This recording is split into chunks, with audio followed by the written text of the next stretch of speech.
Bienvenidos al curso de Geometría Vectorial de UdeArroba, un programa de la Universidad de Antioquia. En esta sesión vamos a desarrollar la segunda parte del módulo 32, que veníamos desarrollando y el cual trata sobre la hipérbola. En el módulo anterior desarrollamos las dos posiciones estándar de la hipérbola con centro en el origen y eje transverso sobre el eje X, y con centro en el origen y eje transverso sobre el eje Y. Las dos posiciones que vamos a ver ahora son traslaciones sobre esas dos posiciones estándar ya realizadas. Veamos ahora la hipérbola con eje transverso paralelo al eje X y centro en un punto C de coordenadas HK. Entonces, por el punto C de coordenadas HK, trazamos este par de rectas perpendiculares que corresponden a las rectas X igual a H y Y igual a K. Estos van a ser nuevos ejes X' y Y' para situar entonces esta hipérbola en una posición estándar con centro en este nuevo origen. O sea que la ecuación sería de la forma X' al cuadrado sobre A2 menos Y' al cuadrado sobre B2 igual a 1.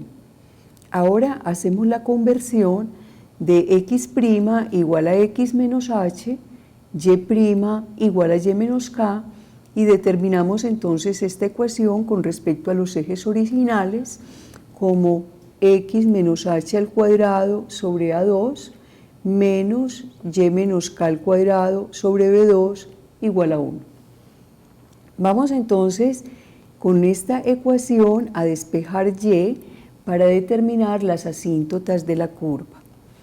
Y es igual a K más o menos B sobre A, raíz de X menos H al cuadrado menos A2. Si sacamos acá factor X menos H al cuadrado, queda entonces 1 menos A2 sobre X menos H al cuadrado. X menos H al cuadrado sale del radical como X menos H.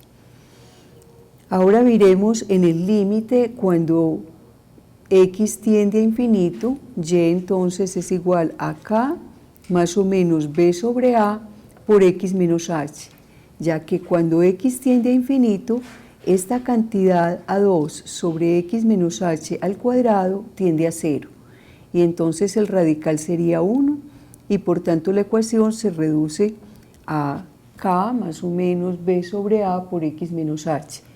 Ahí entonces tenemos la ecuación de dos rectas, que son entonces las rectas que tenemos acá señaladas, Y igual a K más B sobre A por X menos H, Y igual a K menos B sobre A por X menos H. Para el trazado de este par de asíntotas también se recomienda entonces formar este rectángulo de lados 2A y 2B.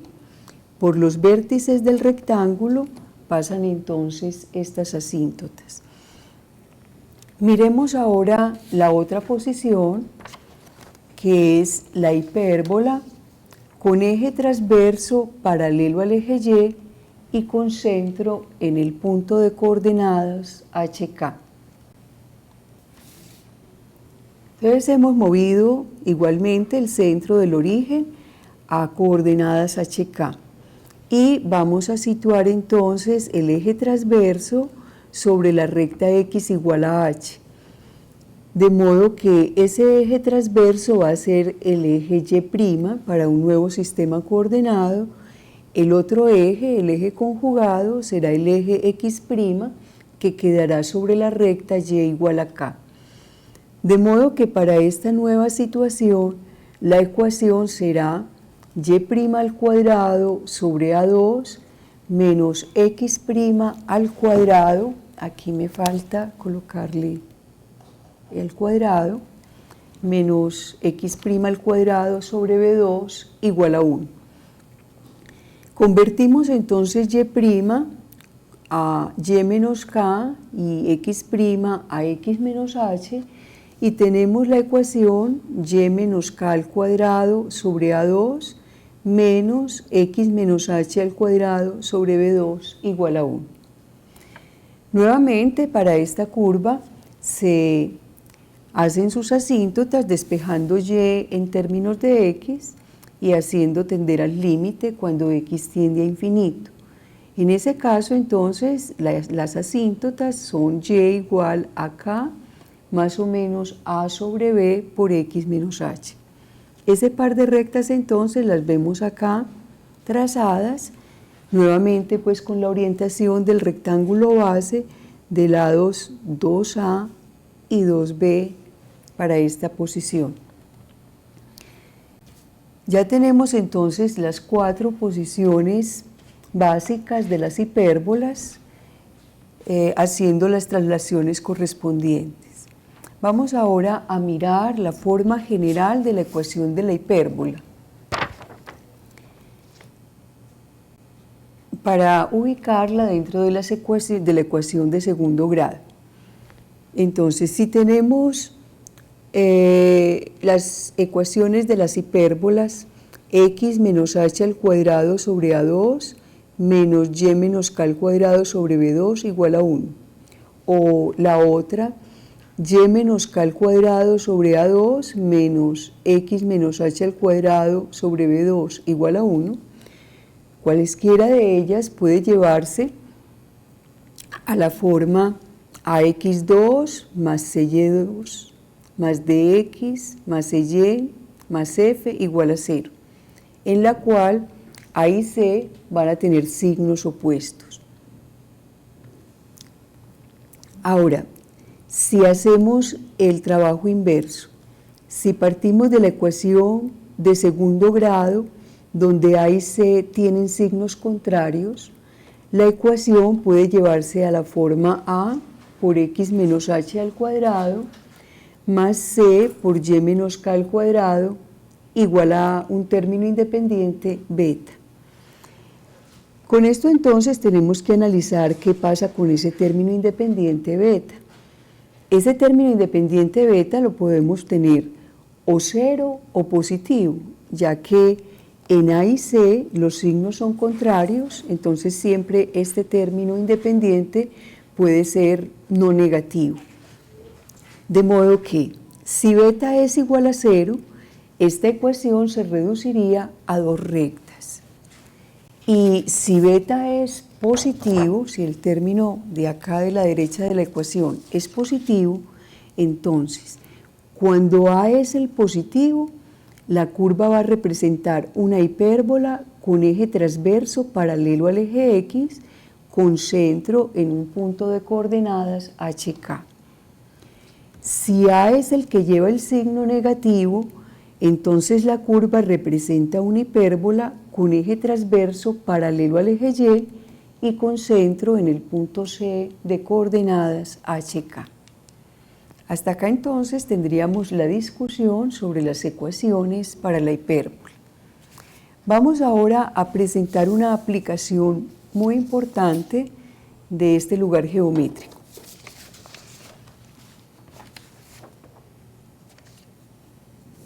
En el sistema de radionavegación LORAN, navegación de gran alcance, 2 estaciones de radio A y B transmiten señales simultáneas a un barco ubicado en un punto P de coordenadas XY. Una computadora de a bordo en las estaciones va a calcular la diferencia de señales en tiempos de llegada desde las estaciones A y B al punto P. O sea, desde cada una de estas estaciones se transmite en un determinado momento señales hasta el punto P.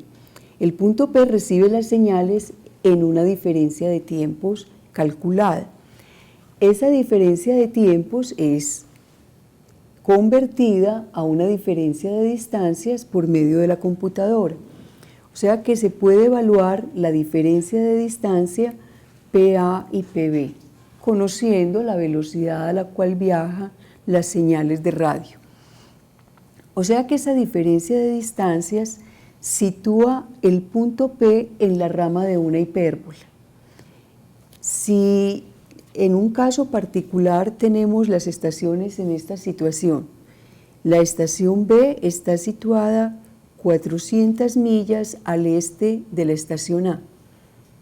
Entonces miremos cómo podríamos calcular una rama de hipérbola sabiendo cuál es la diferencia de tiempos en la recepción de señales transmitidas desde A y de B.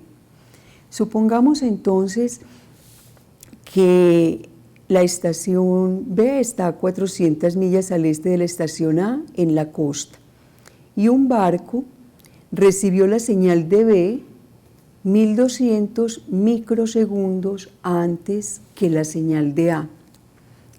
Con esto podemos entonces deducir la ecuación de la hipérbola donde se encuentra el barco, suponiendo que las señales de radio viajan a una velocidad de 980 pies por microsegundo. Entonces vamos a dar una velocidad a la cual viajan las señales.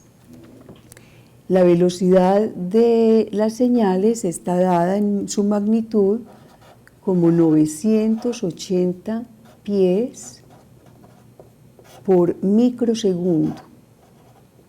Y tenemos dada una diferencia de distancias que la podemos calcular así. ¿Qué haría la computadora? Haría este cálculo. Esa velocidad, 980 pies por microsegundo, que es a la velocidad a la cual viaja la señal, la multiplicamos por la diferencia de tiempos en la recepción de las señales, 1200 microsegundos. Obtenemos entonces la diferencia de distancias del punto P a los emisores A y B. Este producto nos da 1.176.000 pies. Como la distancia entre las señales A y B, entre los sistemas A y B, es de 400 millas, vamos a convertir esos pies a millas. Convertidos a millas, estos pies son aproximadamente 222,78 millas. Esa diferencia de distancias, PA menos PB igual a 2A, es lo que hemos hallado aquí, la diferencia de distancias, o sea que para nosotros 2A en esa hipérbola donde queda situado el barco es 222,78 millas. Y la separación entre las dos estaciones, 400 millas, que serían como quien dice los focos para esa hipérbola, entonces también podríamos darle sus coordenadas. O sea, esa distancia 2C es 400 millas. Ubiquemos entonces esas dos estaciones en dos puntos dentro de un sistema coordenado que vamos a tomarlo entonces en la línea donde están los focos AB, que es la línea oeste-este. Situamos entonces en el punto medio de A y B. Vamos a tomar el otro eje que nos va a dar la dirección norte-sur para tener entonces una hipérbola con centro en el origen y eje transverso sobre el eje X. Los focos entonces estarían situados en coordenadas 200, 0 y menos 200, 0. Y acá el punto P, aquí tenemos un punto P cualquiera de coordenadas XY. Vamos entonces a tomar 2C para esa hipérbola igual a 400 millas. De manera que entonces tenemos ya las constantes A y C para la hipérbola. A con un valor de 111,39 y C con un valor de 200. Para una hipérbola, C al cuadrado es igual a A2 más B2. De modo que la otra constante B2 igual a C al cuadrado menos A al cuadrado es igual a 200 al cuadrado menos 111,39 al cuadrado. Eso nos da B2 igual a 27.592,27. De modo que entonces la ecuación va a ser x2 sobre a2, o sea, sobre 111,39 al cuadrado. Eso es 12.407,73 menos y2 sobre b2. b2 es 27.592,27 igual a 1. Esa es entonces la ecuación para la hipérbola donde estaría situado un punto P de coordenadas XY. Ahora, el problema nos dice a qué distancia se halla el barco de la costa si está al norte del punto B. Entonces vamos a pensar que el punto P de la hipérbola es un punto que está a todo el norte del transmisor B. O sea, está situado en un punto de coordenadas 200y. Miremos entonces para ese punto de coordenadas 200y, ¿cuál sería la coordenada y que le corresponde? ¿Qué sería la distancia a la cual está situado el barco? Entonces, despejamos de esta ecuación, cuando x es igual a 200, tendríamos 200 al cuadrado sobre 12.407,73. Esta pasemos acá menos 1, multiplicamos por 27.592,27 y esto lo igualamos a y2. Haciendo entonces estas operaciones, encontramos que el valor de y, sacando raíz, es aproximadamente 247,7 millas. O sea que ubicando el punto que quedaría a todo el norte de B sobre la hipérbola en la cual ya encontramos la ecuación, determinamos la distancia a la cual se encuentra el barco. Bueno, con esto entonces ilustramos lo que se refiere a este lugar geométrico llamado hipérbola. Vamos ahora a hablar en general de las cónicas, de una propiedad muy especial que tienen ellas, que son sus propiedades ópticas o propiedades de reflexión. Se trata de lo siguiente.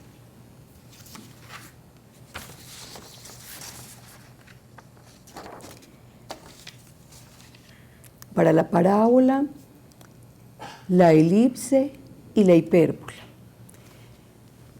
Tenemos siempre que el ángulo de incidencia es igual al ángulo de reflexión. Aquí podemos pensar que estos son unos espejos de forma parábola, elipse e hipérbola. Cuando tenemos entonces un rayo que incide paralelamente al eje de la parábola, ese rayo se refleja pasando por el foco. O sea, el ángulo que hace que alfa sea igual a beta es el que me da un rayo que pasa por el foco. Esta propiedad óptica para la parábola tiene aplicaciones técnicas muy interesantes. Una de ellas es, por ejemplo, las farolas de los automóviles, donde situando una bombilla en el foco de la parábola, entonces estos rayos, pensando en el problema inverso, incidiendo entonces sobre el espejo parabólico, se reflejan paralelamente al eje, formando entonces un haz de rayos paralelos que dan una iluminación mucho más poderosa que lo que hace una simple bombilla. Pensando la propiedad en este sentido, los rayos incidentes paralelos al eje de la parábola y reflejados por la recta que pasa por el foco es la aplicación clásica para las antenas parabólicas.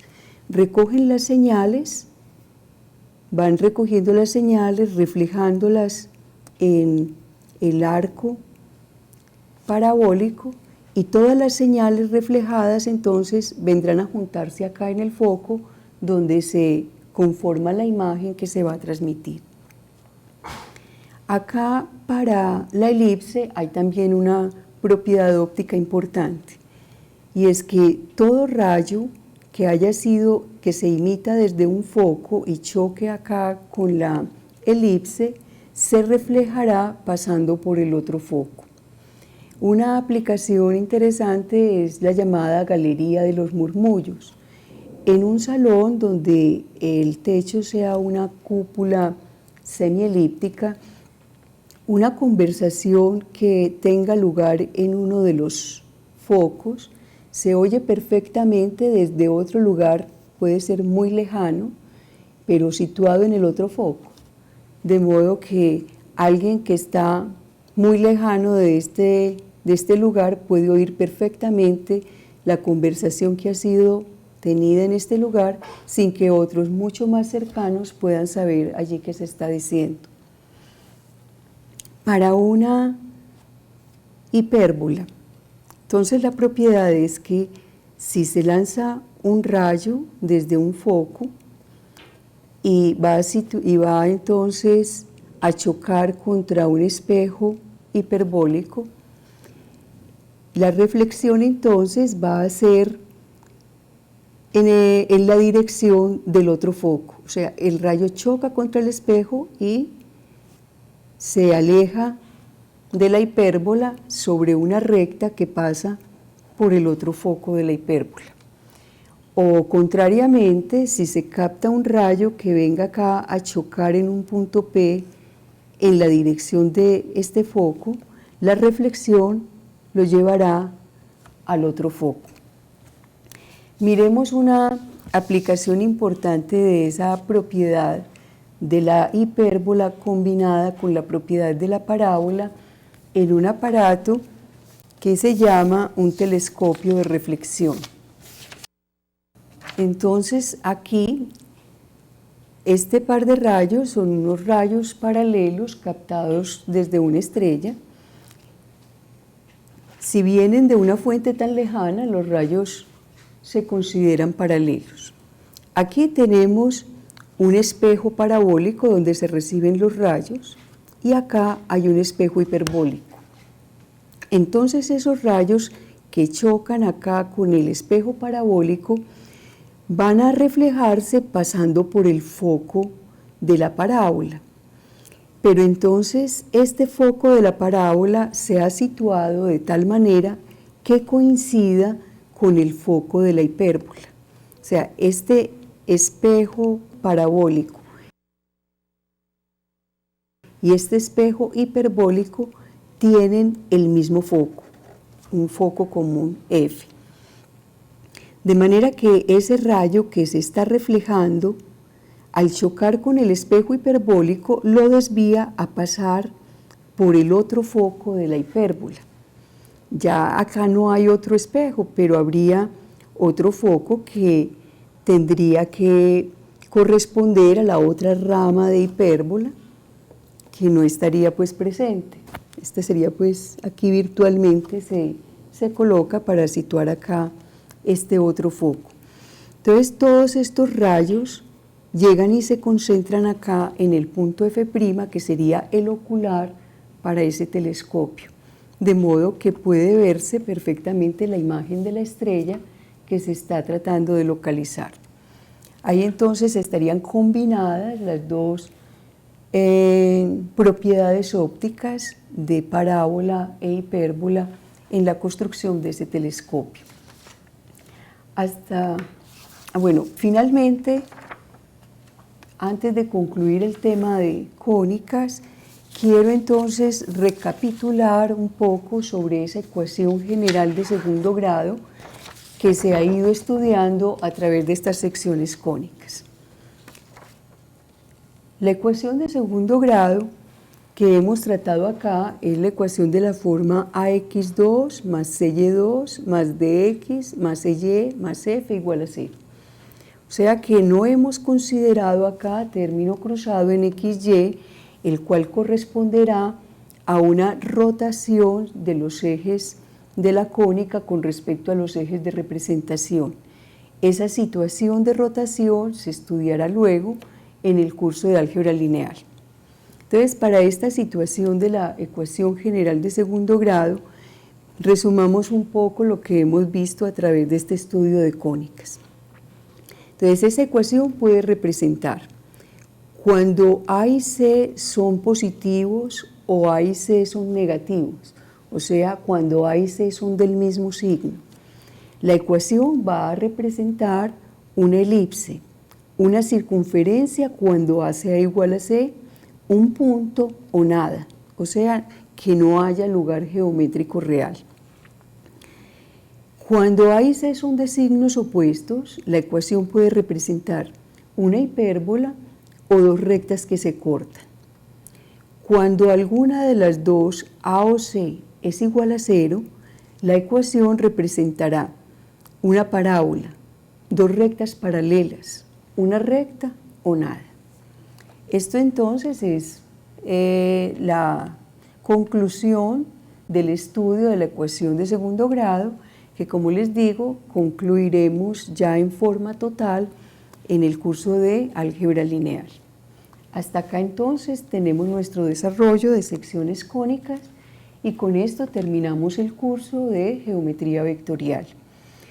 Ya con lo que aquí completamos, tenemos entonces una vista general sobre los vectores, los cuales vamos luego a ubicar en una estructura general de espacio vectorial. Y lo de las secciones cónicas, que luego terminaremos como aplicaciones de matrices en el curso de álgebra lineal. También en el curso de geometría vectorial pudimos hacer el estudio de uno de los problemas básicos del álgebra lineal, que es la solución de un sistema de ecuaciones lineales. Como ustedes pueden ver, este curso no es solamente un curso de geometría vectorial, sino que además es toda una introducción al álgebra lineal.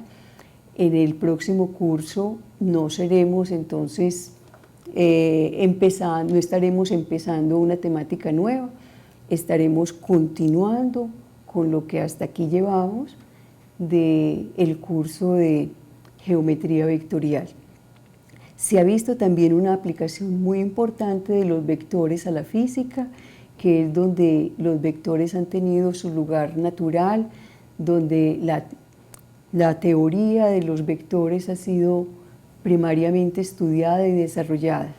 Esa aplicación de los vectores a la física es una de las aplicaciones cruciales de nuestro curso de geometría vectorial y que pensamos que con una buena asimilación de esta parte tendrán ustedes unas buenas bases para sus cursos de física posteriores. Hasta acá entonces llevamos nuestra exposición. Esperamos que sigan progresando en su estudio. Muchas gracias por su atención.